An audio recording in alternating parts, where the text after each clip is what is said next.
이런 데이터가 아직 공개되지 않고 발표가 안 되어서 그렇지 전세가는 지금 다시 하락하는 지역들이 여기저기서 나오고 있다. 이걸 기억하시기 바랍니다. 이거 다른 채널에서는 이런 얘기 아직 안 해줍니다. 왜냐면 데이터가 발표가 안 되었으니까 잘 모르는 거죠.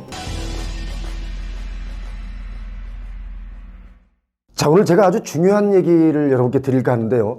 전세가가 오른다. 그동안 올랐던 것도 사실이지만 앞으로 지금부터 하락하는 단계가 남아 있다는 거, 이거 중요한 말씀 제가 드리겠습니다. 하나의 아파트 단지 세대수가 12,000세대, 정말 어마어마하죠. 여기가 올해 11월에 입주를 앞두고 있는데 11월 입주면 아직 한참 남았지만 지금부터 전세 매물이 막 쏟아지고 있습니다. 전세 매물이 자그마치 2,000세대가 될 정도로 매물이 많습니다. 이 아파트 단지의 전세 매물만 2,000세대죠. 이 지역의 다른 단지까지 합치면 정말 어마어마한 전세 매물들이 쏟아져 나와 있습니다. 자, 그런데도 불구하고 전세가는 조금씩 계속 올랐습니다. 그런데 중요한 건 전세가가 더 오르지 못하고 이제 크게 하락하는 곳이 서울에서 발생했습니다. 물론 이 매물 중에는 중복 매물도 있겠죠. 시간이 지날수록 전세 매물은 더 늘어날 것이다 이렇게 보이는데, 자, 이렇게 엄청난 매물이 쏟아지면서 11월 전후로 강동구나 송파구의 전세가가 대폭 하락할 수 있다, 이렇게 제가 예측을 드리겠습니다. 올림픽 파크 포레온의 경우 전용 59제곱미터가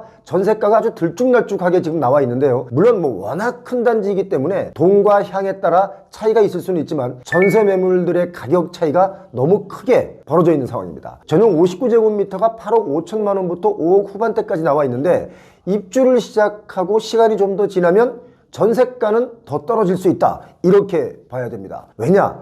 임차인을 빨리 구해서 잔금을 치러야 되기 때문에 그렇습니다. 그런데 올림픽 파크 포레온, 여기 전세가는 하락하는데 매매가는 고가의 매물을 내놓고 딱 버티고 있죠. 자, 전용 59제곱미터의 매매가, 매매 희망가죠. 매매가가 아니고 매매 희망가가 17억에서 18억 사이에 매물을 내놓고 있는데, 전세가는 8억에서 5억대도 있으니까 매매가와 전세가의 갭 차이가 한 10억 이상이 나는 겁니다. 새 아파트가 이런 것은 좀 비정상이라고 봐야 됩니다. 그리고 전용 59제곱미터의 경우 송파구 헬리오시티의 가격 정도로 딱 맞춰서 매물을 내놓고 있는데, 헬리오시티는 송파구에 있고 총 9,510세대의 초대단지입니다. 올림픽 파크 포레온은 강동구에 있고 총 12,000세대가 조금 넘는 초대단지입니다. 자, 9,510세대의 잠실 헬리오시티도 전세 매물이 지금 1,100개가 넘게 나와 있습니다. 전용 59제곱미터의 전세 가격이 헬리오시티가 한 9억 선인데요. 둔촌주공, 재건축, 그러니까 올림픽 파크 포레온은 전세가가 8억에서 5억대라는 거예요. 자, 이렇게 되면 어떤 일이 벌어지냐?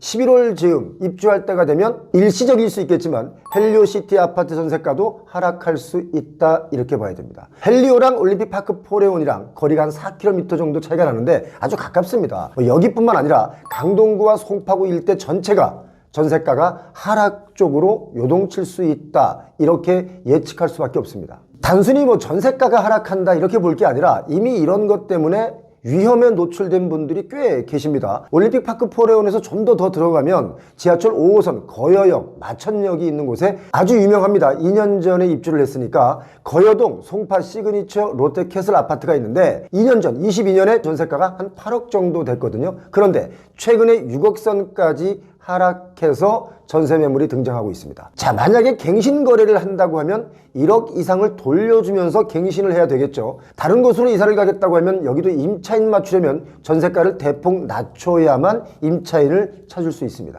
특히 이 아파트는 입주한 지 2년차 된 아파트이기 때문에 2년을 실거주하신 분들이 전세로 매물을 내놓고 있죠. 자, 올림픽 파크 포레온은 실거주 의무를 유예시켜줬기 때문에 이게 지금 겹친 겁니다. 그래서 어떤 집주인은 전세금을 돌려주지 못할 것 같아서 급매로 파신 분들도 있습니다. 자, 지금 제가 한 이야기를 집중해서 들으신 분들은 이거 뭐지? 하면서 금방 눈치를 채셨을 텐데요. 2년 전 전세가보다 하락해서 매물을 내놓으면 그 차액만큼 대출을 일으켜서 돈을 돌려줘야 되는데, 은퇴하신 분들이라면 이거 정말 난감한 겁니다. 대출이 감당이 안 되면 급매로 나오는 매물들이 있다, 이거죠. 자, 그리고 또 하나, 2년 전 전세가보다 더 저가로 나오는 매물들이 일시적으로 나오기 때문에 전세를 들어가려는 분들은 잠시 몇 개월만 참으면 더 저렴하게 전세 매물을 쉽게 구할 수 있다. 이걸 꼭 기억하시기 바랍니다. 지금 이런 곳이 비단 송파구, 강동구 이런 인근만 그런 것은 아닙니다. 은평구 쪽과도 그렇습니다. 2022년 2년 전입니다.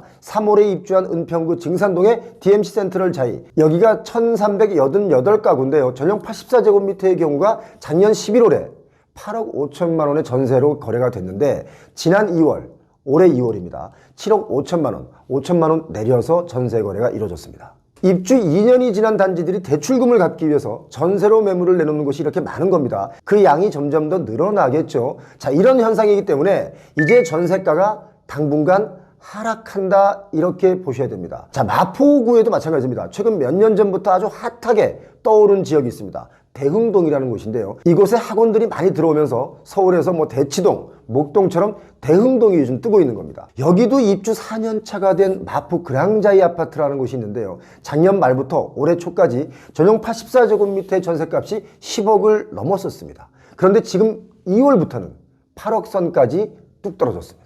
이런 데이터가 아직 공개되지 않고 발표가 안 되어서 그렇지 전세가는 지금 다시 하락하는 지역들이 여기저기서 나오고 있다. 이걸 기억하시기 바랍니다. 이거 다른 채널에서는 이런 얘기 아직 안 해줍니다. 왜냐하면 데이터가 발표가 안 되었으니까 잘 모르는 거죠. 요즘 이렇게 전세가가 하락해서 거래되는 이유 중에 하나, 실거주 의무 제도가 2020년 7월에 시행이 됐는데 2020년에 도입된 임대차 3법, 그래서 계약갱신 청구권에 의해서 4년 동안 전세 매물이 잠겼다가 최근에 다시 많이 풀리기 때문에 지금 이런 현상이 나타나는 것이다. 이렇게 보셔야 됩니다. 서울에서 강동구 길동 쪽으로 가보면요. 강동 헤리티지 자이 아파트가 있습니다. 오는 6월에 입주를 하게 되는데요. 미리 나와 있는 전세 물건이 전체 1299가구 가운데 268개 세대가 지금 전세로 나와 있습니다. 3개월 전에 매물로 나왔던 것보다 지금 4배가 매물이 늘어난 겁니다. 입주 시기가 딱 다가오면 더 늘어나겠죠. 강동 헤리티지 자이 전용 84제곱미터가 전세 호가가 6억 선까지 흘러내렸습니다. 전용 59제곱미터는 4억 후반대까지 내려와 있죠. 자, 올해 전세가가 하락하는 단지를 예상해보면 4년 전에 입주한 아파트 또는 2년 전에 입주한 아파트들은 전세가가 뭡니까? 하락할 수 있다는 것을 꼭 염두에 두시기 바랍니다. 전세가가 연속 40주 정도 오르면서 그동안 많이 피곤하셨죠. 이제 내리는 지역이 나오기 시작했다는 것을 감안하시고 잘 대응하시기 바랍니다. 제가 어제는 어떤 분이 제게 인사를 건네면서 23년, 24년에 표용호TV를 알게 된 게 가장 좋은 일이었습니다. 이렇게 인사를 하시는 겁니다. 그분께서는 집 때문에 정말 많은 고생을 했다면서 초고가에 못 사고, 그러니까 안 산 겁니다. 못 산 거예요. 그 후에 30% 이상 금매가 나오는 것을 살 수 있었다면서 저에게 정말 고맙다고 인사를 하셨습니다. 제가 어제 유튜브 한 보람을 느끼는 순간이었습니다. 자, 표용호TV의 구독자님들께서는 리스크를 최소화하고 꼭 부자 되시리라 믿습니다. 그리고 아직 구독자가 아니고 영상 보시고 낼름 다른 영상 보러 또 그냥 가시는 분들, 잠깐만요. 구독 설정 꼭 눌러주시고 좋아요 한번 눌러주시면 고맙겠습니다. 오늘 여기까지입니다.